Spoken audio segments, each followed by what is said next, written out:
안녕하세요.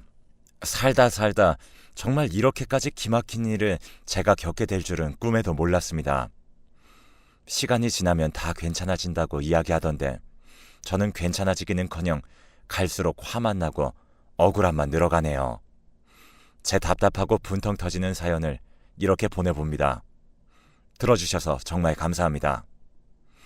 저는 대학을 다니다가 의도치 않게 임신을 하게 되어 결혼을 일찍 했습니다. 당시 양가 부모님들이 정말 큰 반대를 하셨고 저희 둘도 임신이라는 큰 사건을 받아들이기 힘들 만큼 어린 나이였지만 그래도 소중한 생명인 이 아이를 지울 수 없다는 생각만큼은 저희 둘 다 같았습니다. 그래서 부모님의 반대를 무릅쓰고 결혼을 하게 되었고 아이를 낳아서 키우게 되었답니다. 아이를 키운다는 일이 생각보다 너무 많이 힘들었지만 그래도 하루가 다르게 커가는 아이를 보면서 흐뭇하기도 했고 모든 고생들이 다 치유받는 듯한 느낌이 들기도 했습니다. 그리고 육아 카페 등에서 만나게 된 사람들이 해주시는 말이 나이가 어릴 때 고생해서 아이를 키워놓는 것도 나이 들어서 정말 좋다고들 하셨어요. 저희 부부는 그런 말들의 위로를 받으며 또 아이가 커가는 모습에 큰 기쁨을 느끼며 저희의 젊음을 바쳤습니다. 저희가 잘 사는 모습을 보니 양가 부모님들도 서서히 마음을 열어주셨어요. 점점 더 살갑게 대해주셨고 무엇보다 손녀딸을 보고 싶어 하셨죠. 상황이 조금씩은 좋아지는 듯해서 정말 다행이었습니다. 하지만 그런 행복도 그리 길게 가진 못했어요. 저희 딸아이가 유치원에 들어가던 무렵, 그러니까 딸아이가 7살이 되던 해 저희 남편이 일터에서 큰 사고를 당하게 되었습니다. 저희 남편은 쉽게 말해 노가다를 해왔습니다. 어린 나이에 대학을 다니다가 가장이 된 터라 남편이 당장 할 수 있는 일은 노가다뿐이었고 매일 밤낮 없이 열심히 일해준 덕분에 저희는 아이를 키워나갈 수 있었죠. 그러다가 남편이 높은 곳에서 추락하는 사고를 당하게 되었고 저희의 행복은 그렇게 무너졌습니다. 시부모님은 저에게 남편을 죽일 팔자에 며느리가 들어온 것이라며 막말과 욕설을 퍼부으셨어요. 저희 부모님도 변변하지 못한 일자리를 가지고 있던 제 남편을 마음에 들어하진 않으셨는데 이제 몸도 성하지 못하다며 더 못마땅한 눈치를 주셨죠. 하지만 저는 그런 양가 부모님의 따가운 시선과 상처되는 말들보다는 당장 저와 저희 딸의 생계가 너무 걱정되었습니다. 남편의 병간호에만 집중하기엔 아이가 아직 너무 어렸고 아이만 보살피기엔 남편의 증세가 갈수록 악화되었거든요. 그리고 당장 저희 가족의 생활비가 끊긴 상황이었기 때문에 저도 일을 시작했어야 했죠. 아이가 유치원에 가 있을 때는 식당에서 주방 일을 하였고 아이가 마치면 아이를 데리고 함께 남편의 병원에 가서 병간호를 했습니다. 아이 저녁 먹어야 할 때쯤 집으로 돌아와서 밀린 집안일을 하고 아이를 재우고서야 다시 남편의 병원으로 돌아가 남편 병간호를 마저 하곤 하였죠. 그리고 저도 쪽잠을 자고 다시 아이 아침을 챙겨주고 유치원에 보내고 일을 나가곤 하였습니다. 이런 삶을 한 3개월 넘게 반복하다 보니 저도 정말 지치더라고요. 이 모든 것들이 다 원망스러워질 만큼 너무 많이 힘들고 지쳤습니다. 하지만 아이를 봐서라도 제가 무너질 수는 없었어요. 남편이 어서 깨어나서 빠르게 회복해주기만을 바랄 수밖에 없었죠. 그렇지만 남편은 의식을 차리고 깨어날 기미가 없었습니다. 그러한 삶이 1년이 지나고 2년째에 달해가자 저도 포기를 하고 싶어졌죠. 초등학교 저학년이 된 아이도 점점 사고하는 능력이 커져서인지 저희 가족의 가난한 삶과 저의 불규칙하고 여유 없는 삶에 불만을 가지게 된 것 같아 보였습니다. 사달라고 하는 것도 많아졌고 제게 서운해하는 것도 많아졌죠. 딸아이마저도 마음대로 되지 않자 저는 정말 다 버리고 포기하고 싶다는 마음이 들곤 했습니다. 하지만 부모님 반대를 무릅쓰고 했던 결혼이었기 때문에 부모님 댁에 들어갈 수도 없는 노릇이었어요. 남편과 포기하고 딸아이만 키울까도 많이 고민해 보았지만 저희 둘을 위해 고생하다가 이렇게 아프게 된 남편을 버리면 정말 천벌을 받을 것 같다는 생각이 들더군요. 그리고 내가 힘들어서 이런 생각까지 하게 됐다는 죄책감도 느끼곤 하였습니다. 저는 남편이 깨어날 때까지는 이 힘든 삶을 버티는 것밖에 할 수 있는 게 없었어요. 그러던 어느 날 갑작스럽게 병원에서 연락이 왔습니다. 남편의 의식이 돌아왔다는 연락이었죠. 저는 세상에 있는 온 신들께 다 감사하다는 말씀을 드리면서 간절한 마음으로 병원으로 향했습니다. 남편은 정말로 눈을 뜨고 손가락을 움직일 수 있는 정도까지 회복되어 있었으며 점점 더 노력하고 재활치료를 받으면 의식을 더 되찾을 수 있다더군요.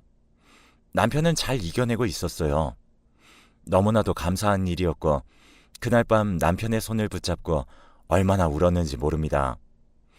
그 이후로 저희 딸아이가 초등학교를 졸업할 때까지 거의 4년, 5년 동안 저는 남편의 재활치료에만 전념했어요. 낮에 일하며 번 돈의 대부분을 남편의 병원비로 사용하였고 정말 아끼고 아껴 남은 돈 일부를 생활비로 사용하였죠. 너무 힘들게 남편의 병간호를 해냈습니다. 그렇게 결국 저희 딸아이가 중학교에 입학하던 해에 남편은 완전히 회복할 수 있었어요. 조금 느리긴 했지만 걸을 수도 있었고 말도 할 수 있었으며 보통의 정상적인 사람들과 다를 것 없는 삶을 살 수 있게 되었습니다. 저는 남편이 일해서 돈을 벌어다 주는 것은 바라지도 않았고 집에서 아이를 봐주며 재활에 힘써주는 것만 해준다면 바랄 게 없었어요.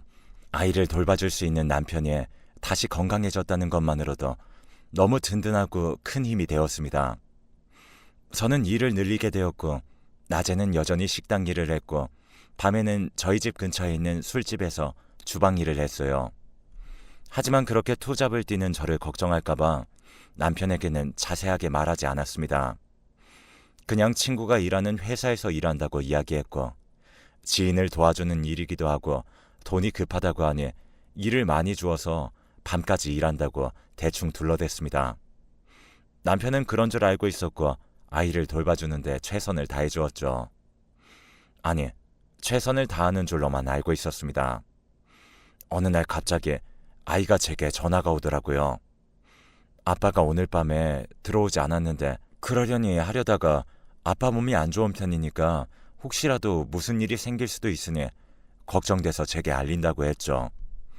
술집에서 한창 바쁘게 일을 하고 있던 새벽이었지만 아이의 전화를 받고는 일이 하나도 손에 잡히지 않았습니다. 그래서 사장님께 말씀을 드리고 조금 일찍 퇴근하여 집으로 갔어요. 그런데 집 앞 벤치에 앉아있는 남편을 발견했습니다. 뭐 하냐고 물으니 집이 너무 답답해서 산책을 했다고 말하더군요. 아이한테 전화가 왔는데 아까부터 집에 안 들어가고 산책을 한 거냐고 되물으니 맞다고 했습니다. 저는 조금 수상함을 느꼈지만 재활을 위해서 많이 걸었구나, 많이 답답했구나 정도로만 생각하고 넘겼죠. 새벽인 시간에 남편과 함께 집으로 들어갔고 저는 다음날 일찍 오전 식당 출근을 위해서 또 곧바로 잠에 들었습니다. 그때 곧바로 남편이 수상하다는 것을 알게 됐으면 좋았을 텐데 저는 거의 6개월 동안 아무것도 모르고 지냈네요. 지금 생각해도 정말 바보 같습니다. 저는 일하는 시간 대부분을 주방에서만 보내서 보통 홀에서 일어나는 일들을 신경 쓰지도 않고 어떤 손님이 왔다 갔는지도 모릅니다. 근데 그날따라 주방까지 남편의 목소리가 들린다는 착각이 들었고 그래서 힐끔힐끔 홀을 내다보게 되었죠.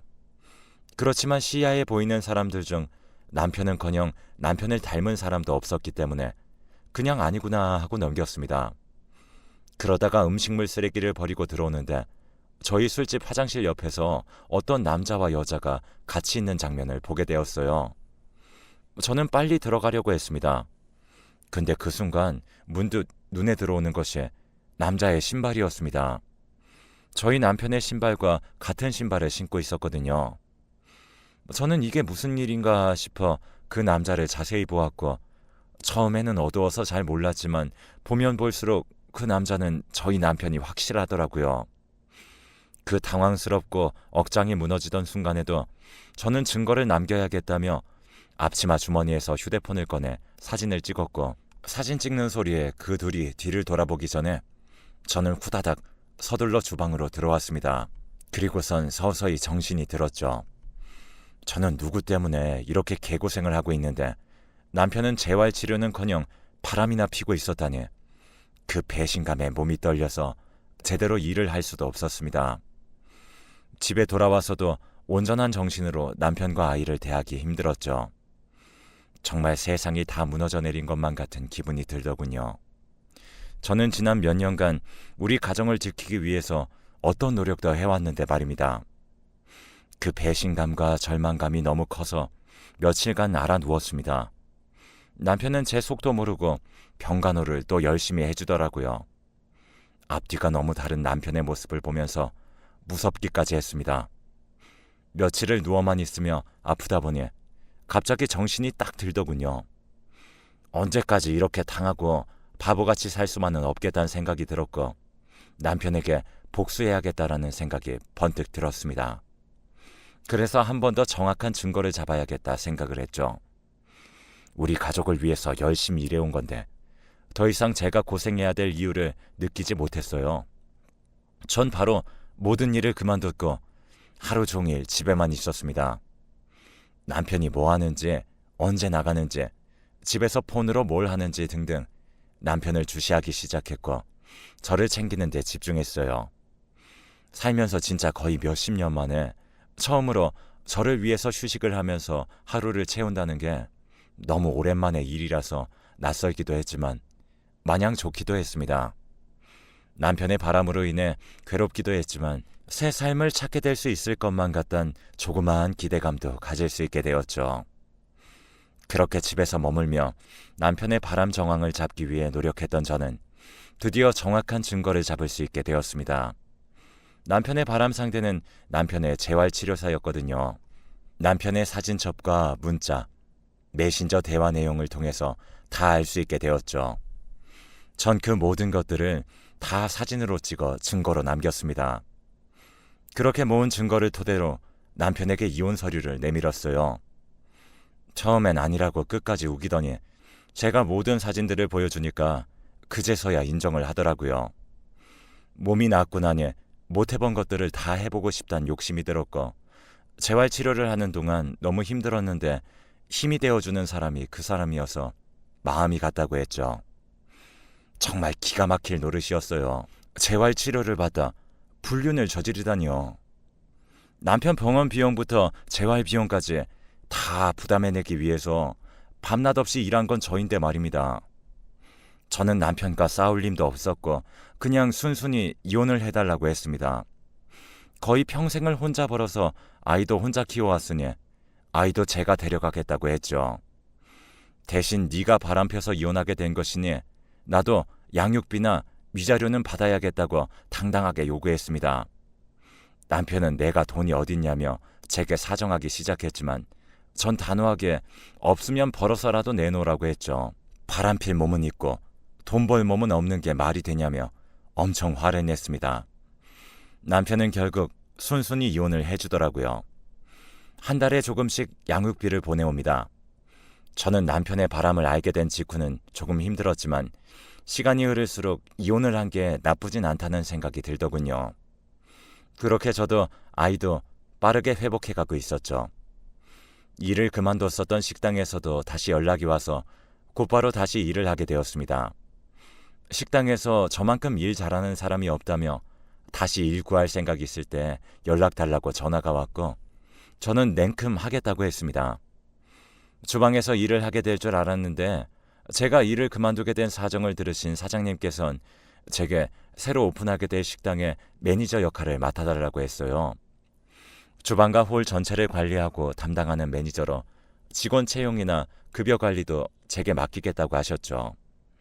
주방에서 일하는 동안 사장님이랑 부쩍 가까워졌었고 꾀도 안 부리고 열심히 일하는 제 모습을 엄청 긍정적으로 보셨더라고요. 그래서 전 좋은 기회로 새로 오픈하게 된 식당의 매니저 역할을 맡을 수 있게 된 겁니다. 급여도 상당히 많이 받게 되어 저의 생활은 날이 갈수록 결혼 생활을 할 때보다 훨씬 더 풍족해져 갔어요. 그러던 어느 날 저희 식당에 손님들이 몰려왔던 날이 있었습니다. 장사가 잘 되는 편이었기에 이런 날들이 꽤 자주 있었죠. 저는 당황하지 않고 열심히 일을 했습니다. 매니저인 저는 홀에 있다가 주방에 있다가 왔다 갔다 하며 일을 도와줍니다. 당연히 손님이 몰린 홀로 나가게 되었죠. 그런데 아니 이게 무슨 일인지 전 남편이 무리를 지어서 제가 일하는 식당에 온 게 아니겠습니까? 저는 너무 어이가 없었지만 한편으로는 매니저로 잘 살고 있는 모습을 보이게 되어 좋기도 했어요. 그런데 남편 옆에 붙어있는 여자를 보니까 그때 바람이 났었던 재활치료사가 아니라 다른 여자더라고요. 무슨 사정이 있었던 건지 궁금했지만 이제 남남이니 굳이 묻는 것도 궁금해하는 것도 이상한 것 같아서 그냥 말았습니다. 다 먹고 계산을 하고 나갈 때쯤 전 남편이 저를 슬쩍 부르더니 식당을 차린 거냐고 물어보더군요. 저는 굳이 아니다, 그냥 매니저일 뿐이다 라고 솔직하게 말해줄 필요성도 못 느꼈고 그렇다고 거짓말을 하긴 싫어서 너가 상관할 바는 아니지 않아? 예전처럼 주방 이모로 일하는 건 아니니까 네 앞가림이나 잘해 라고 말했어요. 그래서인지 전 남편은 제가 이 식당의 주인이라고 생각했던 것 같습니다. 언제부턴가 갑자기 저보고 이혼하고 너무 후회돼. 그 사람이랑도 헤어지고 지금은 등산만 다니면서 살아 라며 줄곧 저를 그리워해왔다고 싹싹 빌기 시작했어요. 처음엔 내가 예전보다 잘 살아 보이니까 괜히 저렇게 이야기하는가 보다라고 생각했는데 꾸준히 사과하는 모습을 보고 진심으로 제게 미안해하는 것 같았고 실제로 그때 바람폈던 재활치료사와 같이 오지도 않았으며 반성을 많이 하고 있단 말을 자주 하길래 결국 전 남편을 용서하기로 했어요. 그 후로 저희는 점점 더 자주 연락하게 되었고 저도 그냥 즐기려는 가벼운 만남으로 전 남편을 다시 만나곤 했습니다. 가볍게 밥을 먹거나 영화를 보는 등 늙은 나이였지만 할 수 있는 소소한 데이트들을 하며 시간을 보내곤 했죠.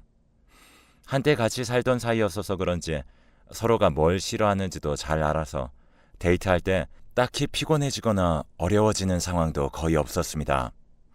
저는 일과 사랑 사이의 균형을 찾은 것처럼 만족스러운 생활이었죠. 그렇지만 그 행복마저도 오래가지 않았습니다. 전 남편은 재활치료사와 재혼을 하고 바람을 피고 있는 중이었는데 그 상황에서 저를 만나게 되어 전 부인인 저와도 애매모호한 관계를 유지하게 된 것이었습니다. 전 남편의 행실을 수상히 여겼던 현재 아내인 재활치료사가 남편의 꼬리를 잡다가 저를 찾은 것이었어요. 저에게 연락이 왔거든요. 저는 남편이 너무 한심했고 미운 정이라도 들었다고 받아주고 밥을 먹었던 시간들마저도 아깝게 느껴지게 되었죠. 그래서 당장 전 남편에게 다시는 연락하지 말라고 단단히 못을 받고 차단하였습니다. 지금도 간간히 전 남편은 아이를 핑계 삼아 연락 오곤 합니다. 아이에게 직접 연락을 할 때도 있는 것 같더라고요. 하지만 전 아직도 그 배신감과 남편에 대한 실망감에서 벗어나지 못하고 있는 중입니다. 요즘도 종종 꿈을 꾸곤 하는데 남편의 바람을 목격했던 장면이 나와서 저를 괴롭히곤 해요. 그리고 무엇보다도 버릇을 못 고치고 또 바람을 피고 있는 듯한 남편이 제 아이의 아빠라는 게 부끄럽고 수치스럽습니다. 얼마 전에도 또 재활치료사한테 연락이 왔는데요. 그 사람도 바람난 내연녀였으면서 똑같이 바람을 당하니 화가 나고 분했는지 제게 억울함을 풀고 자기를 도와달라고 하더군요. 저는 전 남편의 내연녀와 통화를 한다는 것 자체가 너무 괴롭고 말이 안 되는 일로 느껴졌기에 빨리 전화를 끊으려고 했지만 증거를 잡기 위해서 제 도움이 필요하다고 자꾸만 연락을 해왔습니다. 계속 연락 오는 사람의 연락을 뿌리치기도 애매했고 저도 심심하던 찰나에 한번 전 남편의 내연녀를 만나러 나간 적이 있었어요. 그리고 그 내연녀와 전 남편의 꼬리를 잡으려고 합심한 적이 있었습니다. 이야기를 듣다 보니 전 남편의 수상한 점이 한두 가지가 아니더라고요. 물론 이제 와서 제 알바는 아니긴 했지만요. 그래도 과거에 전 남편에게 당했던 억울한 것들이 막 떠오르면서 남편이 제대로 된 제값을 치르길 바라는 마음이 점점 커졌습니다. 솔직히 복수하고 싶었던 마음이 진짜 컸죠. 그래서 전 남편의 내연녀였던 재활치료사와 합심해서 지금의 남편의 불륜 현장을 잡기 위해 노력했습니다. 일단 제가 먼저 만나는 사람이 생겼다고 전 남편에게 연락을 했죠. 이전에 종종 밥을 먹기도 했던 터라 전 남편은 별다른 의심 없이 제 연락을 받아주더라고요. 그리고 제가 지금 만나는 사람이나 같이 사는 사람이 있으면 데리고 나와서 더블 데이트를 하자고 권했습니다. 제가 재활치료사랑 아직 같이 사는지 아닌지는 모를 것이었기 때문에 미끼를 던져본 것이었어요. 재활치료사에게 말하고 같이 나오면 본전이었지만 아닐 수도 있겠다는 생각을 했죠. 이 모든 과정을 재활치료사와 저는 공유했습니다.